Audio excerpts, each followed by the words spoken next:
अस्सलामुअलैकुम। मेरी तरफों तमाम मुसलमानों ਨੂੰ रमज़ान मुबारक। ਅੱਜ 24 अप्रैल है।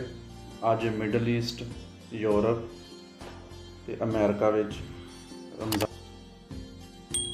ਤੇ ਅਸੀਂ ਅੱਜ ਤੁਹਾਨੂੰ ਵਿਖਾਵਾਂਗੇ ਕਿ ਇਟਲੀ ਦੇ ਵਿੱਚ ਅਸੀਂ ਸੈਰੀ ਕਿਸ ਤਰ੍ਹਾਂ ਕਰਨੇ ਆ, ਕਿਸ ਤਰ੍ਹਾਂ ਬਣਾਉਂਦੇ ਆ।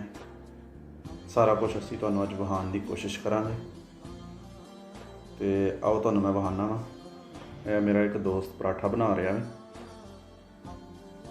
ਇਸ ਟਾਈਮ ਸੁਬਹ ਸਰਗੀ ਦੇ ਜਿਹੜੇ ਨੇ ਉਹ ਤਕਰੀਬਨ 3:30 ਹੋਏ ਨੇ ਤੇ 4:35 ਤੇ ਸੈਰੀ ਦਾ ਟਾਈਮ ਖਤਮ ਹੋ ਜਾਣਾ ਤੇ ਦੋ ਭਾਈ ਮੇਰੇ ਉੱਠੇ ਨੇ। ਇਹਨਾਂ ਦੋਵਾਂ ਨੇ ਜ਼ਿੰਮੇਵਾਰੀ ਚੁੱਕੀ ਹੈ ਕਿ ਅਸੀਂ ਹਰ ਰੋਜ਼ ਸੈਰੀ ਅਸੀਂ ਬਣਾ ਕੇ ਤੁਹਾਨੂੰ ਖਵਾਵਾਂ ਕਰਾਂਗੇ ਸਵਾਬ ਦੀ ਨੀਅਤ ਨਾਲ ਤੇ ਇੰਝ ਹੀ ਰਲ ਮਿਲ ਕੇ ਅਸੀਂ ਸਾਰੇ ਕੰਮ ਕਰਨੇ ਆ। ਇਹਨਾਂ ਨੇ ਵਿੱਚ ਕਿਹਾ ਕਿ ਅਸੀਂ ਜਿਹੜੀ ਹੈ ਸੈਰੀ ਅਸੀਂ ਬਣਾਵਾਂਗੇ ਤੇ ਤੁਹਾਨੂੰ ਪਤਾ ਹੈ ਸੁਬਹ ਉੱਠਣਾ ਬਹੁਤ ਮੁਸ਼ਕਿਲ ਕੰਮ ਹੁੰਦਾ ਵੇ ਤੇ ਜੇ ਅਗਰ ਪਾਕਿਸਤਾਨ ਦੀ ਗੱਲ ਕਰੀਏ ਤਾਂ ਫਿਰ ਉੱਥੇ ਕਿਹਾ ਹੀ ਬਾਤਾਂ ਹਨ। ਮਾਵਾਂ ਸਾਨੂੰ ਬਿਠਾ ਕਹਿ ਕੇ ਕਹਿੰਦੀਆਂ ਹਨ ਉੱਠ ਪਵੋ, ਟਾਈਮ ਹੋ ਗਿਆ, ਉੱਠ ਪਵੋ। ਅਸੀਂ ਵੀ ਨਹੀਂ ਉੱਠਦੇ ਹੁੰਦੇ। ਮੈਂ ਆਪਣੀ ਗੱਲ ਕਰਨਾ ਜ਼ਿਆਦਾਤਰ ਵੈਸੇ ਇਸ ਤਰ੍ਹਾਂ ਹੀ ਕਰਨੇ ਹਾਂ ਅਸੀਂ, ਤੁਹਾਡਾ ਮੈਨੂੰ ਪਤਾ ਕੋਈ ਨਹੀਂ। ਤੇ ਦੋਸਤੋ ਇੱਥੇ ਸਾਰਾ ਕੁਛ ਆਪ ਹੀ ਕਰਨਾ ਪੈਂਦਾ ਵੇ। ਨਹੀਂ ਜੇ ਉੱਠਣਾ ਤਾਂ ਫਿਰ ਤੁਹਾਨੂੰ ਇਹ ਵੀ ਕਿਸੇ ਨੇ ਨਹੀਂ ਆਖਣਾ ਉਹ ਤੂੰ ਰੋਜ਼ਾ ਕਿਉਂ ਨਹੀਂ ਰੱਖਿਆ ਹੈ। ਨਾ ਨਾ ਇਹ ਗੱਲ ਨਹੀਂ ਹੈ। ਤਾਂ ਇੱਥੇ ਆਪਣੀ ਜ਼ਿੰਮੇਵਾਰੀ ਆਪ ਹੀ ਤੁਸੀਂ ਚੁੱਕਣੀ ਹੈ, ਆਪ ਹੀ ਕਰਨਾ ਸਾਰਾ ਕੁਛ। ਅਤੇ ਤੁਹਾਡੇ ਸਾਹਮਣੇ ਵੇਖੋ ਪਰਾਠਾ ਪਾ ਰਿਹਾ, ਕਿੱਡਾ ਸੋਹਣਾ ਗੋਲ ਮਟੋਲ ਪਰਾਠਾ ਬਣਾਇਆ ਵਾ। ਅਤੇ ਇਹ ਤੁਹਾਡੇ ਸਾਹਮਣੇ ਹੁਣ ਮੁੰਡਾ ਤੇਲ ਲਾਏਗਾ ਇਹਨਾਂ ਨੂੰ ਬਹੁਤ ਅੱਛੇ ਤਰੀਕੇ ਨਾਲ ਅਸੀਂ ਬਣਾਵਾਂਗੇ। ਇੱਥੇ ਹੀ ਇੰਝ ਹੀ ਸਿੱਖਿਆ ਬਸ ਨਾ, ਬਣਾ ਕੇ ਅਤੇ ਫਿਰ ਬਣ ਹੀ ਜਾਂਦੀ ਹੈ। ਰੋਟੀ ਸਿੱਧੀ ਵੀ ਹੋ ਜਾਂਦੀ ਹੈ, ਕਦੀ ਖਰਾਬ ਹੋ ਜਾਂਦੀ, ਬਾਕੀ ਜ਼ਿਆਦਾਤਰ ਸਿੱਧੀ ਹੋ ਜਾਂਦੀ ਹੈ। ਅਤੇ ਨਾਲ ਜਿਹੜੀ ਤੁਸੀਂ ਦੇਚਕੀ ਵੇਖ ਰਹੇ ਹੋ ਉਹਦੇ 'ਚ ਚਾਹ ਬਣਾਈ ਹੈ। ਮੈਂ ਜਿਹੜਾ ਇਫਤਾਰੀ ਦੀ ਵੀਡੀਓ ਵੀ ਅਪਲੋਡ ਕਰਾਂਗਾ ਇਨਸ਼ਾਅੱਲਾ ਤਾਲਾ। ਅਤੇ ਅਗਰ ਤੁਹਾਨੂੰ ਮੇਰੀਆਂ ਵੀਡੀਓ ਅੱਛੀਆਂ ਲੱਗਦੀਆਂ ਨੇ ਤਾਂ ਪਲੀਜ਼ ਚੈਨਲ ਨੂੰ ਤੁਸੀਂ ਸਬਸਕ੍ਰਾਈਬ ਕਰੋ। ਅਤੇ ਅਗਰ ਤੁਸੀਂ ਇਟਲੀ ਦੇ ਬਾਰੇ 'ਚ ਵੇਖਣਾ ਚਾਹੁੰਦੇ ਹੋ ਹੋਰ ਵੀ ਵੀਡੀਓ ਤਾਂ ਮੇਰੇ ਚੈਨਲ ਨੂੰ ਵਿਜ਼ਿਟ ਕਰੋ। ਉਹਦੀ ਪਲੇਲਿਸਟ ਦੇ ਵਿੱਚ ਤੁਹਾਨੂੰ ਕਾਫੀ ਵੀਡੀਓ ਮਿਲਣਗੀਆਂ ਇਟਲੀ ਦੇ ਕਲਚਰ ਦੇ ਬਾਰੇ 'ਚ, ਇਹਨਾਂ ਦੀ ਲਾਈਫ ਸਟਾਈਲ ਕਿਸ ਤਰ੍ਹਾਂ ਦੀ ਹੈ, ਹੋਰ ਵੀ ਕੰਮਕਾਜ ਦੇ ਬਾਰੇ 'ਚ ਕਾਫੀ ਮੈਂ ਵੀਡੀਓ ਬਣਾਈਆਂ ਹੋਈਆਂ ਨੇ ਅਤੇ ਆਉਣ ਵਾਲੇ ਵਕਤ 'ਚ ਵੀ ਮੈਂ ਬਣਾਉਂਦਾ ਰਹਾਂਗਾ। ਅਤੇ ਤੁਹਾਨੂੰ ਸਾਰਿਆਂ ਨੂੰ ਪਤਾ ਹੋਏਗਾ ਕਰੋਨਾ ਵਾਇਰਸ ਦੀ ਵਜ੍ਹਾ ਤੋਂ ਸਭ ਕੁਛ ਹੀ ਬੰਦ ਹੈ। ਇੱਥੇ ਤਕਰੀਬਨ 2.5 ਮਹੀਨੇ ਹੋ ਗਏ ਨੇ ਮਸਜਿਦ ਬੰਦ ਹੈ। ਪਹਿਲਾ ਰਮਜ਼ਾਨ ਜਾ ਰਿਹਾ ਵੇ ਅਤੇ ਇੱਥੇ ਵੀ ਮਸਜਿਦਾਂ ਬੰਦ ਨੇ। ਨਹੀਂ ਤਾਂ ਸਾਡੇ ਇੱਥੇ 5 ਮਿੰਟ ਲੱਗਦੇ ਨੇ ਪੈਦਲ ਜਾਈਏ ਮਸਜਿਦ ਆਉਂਦੀ ਹੈ ਅਤੇ ਮਸਜਿਦ 'ਚ ਬੰਦਾ ਟੁਰ ਜਾਂਦਾ। ਤਰਾਵੀਆਂ ਹੁੰਦੀਆਂ ਨੇ ਇੱਥੇ, ਸਾਰਾ ਕੁਛ ਹੁੰਦਾ ਸੀ ਪਿਛਲੇ ਸਾਲ, ਸਾਰਾ ਕੁਛ ਰੂਟੀਨ ਦੇ ਮੁਤਾਬਕ ਸੀ।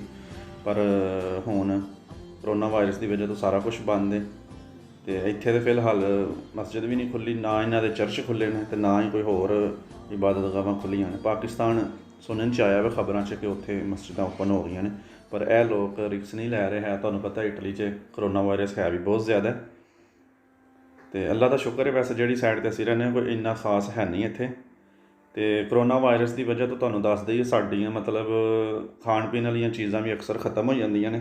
ਉਹ ਵਾਲੀਆਂ ਜਿਹੜੀਆਂ ਅਸੀਂ ਆਪਣੇ ਦੇਸੀ ਦੁਕਾਨਾਂ ਤੋਂ ਲਿਆਉਣੀਆਂ ਹੁੰਦੀਆਂ ਨੇ, ਅਚਾਰ ਹੋ ਗਿਆ, ਮਿਰਚਾਂ ਹੋ ਗਈਆਂ ਜਾਂ ਇਸ ਤਰ੍ਹਾਂ ਦੀ ਹੋਰ, ਬੇਸਣ ਹੋ ਗਿਆ, ਜਿਹੜੀਆਂ ਦੇਸੀ ਚੀਜ਼ਾਂ ਅਸੀਂ ਘਰ ਆਪਣੇ ਇਸਤੇਮਾਲ ਕਰਨੇ ਆ ਪਾਕਿਸਤਾਨ, ਉਹ ਇੱਥੋਂ ਜਿਹੜੀਆਂ ਮਾਰਕੀਟਾਂ ਨੇ ਉਹ ਨਹੀਂ ਮਿਲਦੀਆਂ ਹੈ।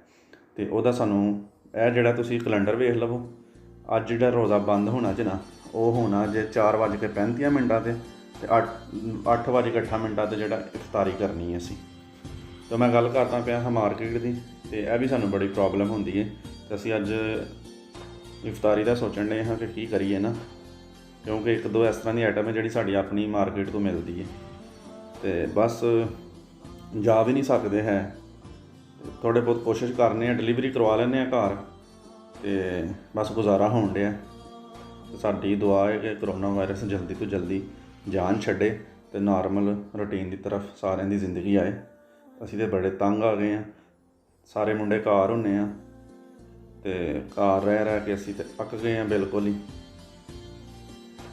ਇੱਕ ਦੂਸਰੇ ਦੇ ਮੂੰਹ ਵੇਖ ਕੇ ਅੱਕ ਗਏ ਹਾਂ ਅਸੀਂ। ਪਾਕਿਸਤਾਨ ਹੁੰਦਾ ਚਲੋ ਬੰਦਾ ਬਾਹਰ ਜਾਂਦਾ, ਇੱਥੇ ਉਹ ਵੀ ਨਹੀਂ ਜਾ ਸਕਦੇ, ਡਰਦੇ ਆ, ਜੁਰਮਾਨਾ ਬਹੁਤ ਜ਼ਿਆਦਾ ਕਰਦੇ ਨੇ।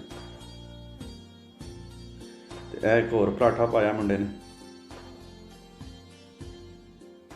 ਇਹ ਮੁੰਡਾ ਬਹੁਤ ਐਕਸਪਰਟ ਹੈ ਨਾ ਬਣਾਉਣ ਦੇ ਵਿੱਚ ਪਰਾਠੇ। ਅਤੇ ਇਹ ਸਾਲਣ ਹੈ ਸਾਡਾ ਰਾਤ ਵਾਲਾ ਨਾ, ਤੇ ਇਹਦੇ ਨਾਲ ਅਸੀਂ ਇਫਤਾਰੀ ਸਹਿਰੀ ਕਰਾਂਗੇ। ਚਿਕਨ ਤੇ ਜਿਹੜਾ ਆਲੂ ਸਨ ਉਹਦਾ ਸਾਲਣ, ਤੇ ਨਾਲ ਥੋੜ੍ਹਾ ਦਹੀਂ ਹੋਏਗਾ, ਨਾਲ ਚਾਹ ਹੋਏਗੀ, ਨਾਲ ਇਸ ਤਰ੍ਹਾਂ ਦੀ ਕੋਈ ਇੱਕ ਅੱਧੀ ਛੋਟੀ ਆਈਟਮ ਹੋਰ ਹੋਏਗੀ। ਇਹਦੇ ਨਾਲ ਅਸੀਂ ਇਫਤਾਰੀ ਕਰਨੀ ਹੈ।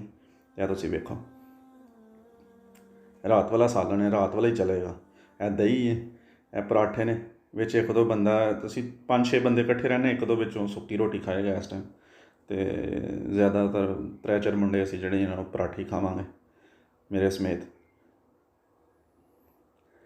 ਅਤੇ ਇਹ ਮੈਂ ਤੁਹਾਨੂੰ ਹੁਣ ਥੋੜ੍ਹਾ ਜਿਹਾ ਬਾਹਰ ਦਾ ਵਿਊ ਵਿਖਾਉਂਦਾ ਵਾਂ ਕਿ ਇਸ ਟਾਈਮ ਕੀ ਪੋਜੀਸ਼ਨ ਹੈ ਬਾਹਰ ਦੀ ਨਾ। ਇਹ ਮੈਂ ਬਾਲਕੋਨੀ 'ਚ ਆਪਣੀ 'ਚ ਆਇਆ ਵਾਂ, ਅਤੇ ਬਾਹਰ ਵੇਖੋ ਹਨੇਰਾ ਕਾਫੀ, ਬਹੁਤ ਹਨੇਰਾ ਹੀ ਹੈ ਕਿਉਂਕਿ ਸੂਰਜ ਕਾਫੀ ਲੇਟ ਨਿਕਲਣਾ। ਅਤੇ ਵੇਖੋ, ਤੁਹਾਨੂੰ ਇਹ ਵੀਡੀਓ ਕੈਸੀ ਲੱਗੀ ਹੈ ਤੁਸੀਂ ਇਹ ਥੱਲੇ ਕਮੈਂਟਸ ਕਰਕੇ ਜ਼ਰੂਰ ਦੱਸੋ। ਫਿਰ ਮਿਲਾਂਗੇ ਇਫਤਾਰੀ ਟਾਈਮ। ਅੱਲਾ ਹਾਫਿਜ਼।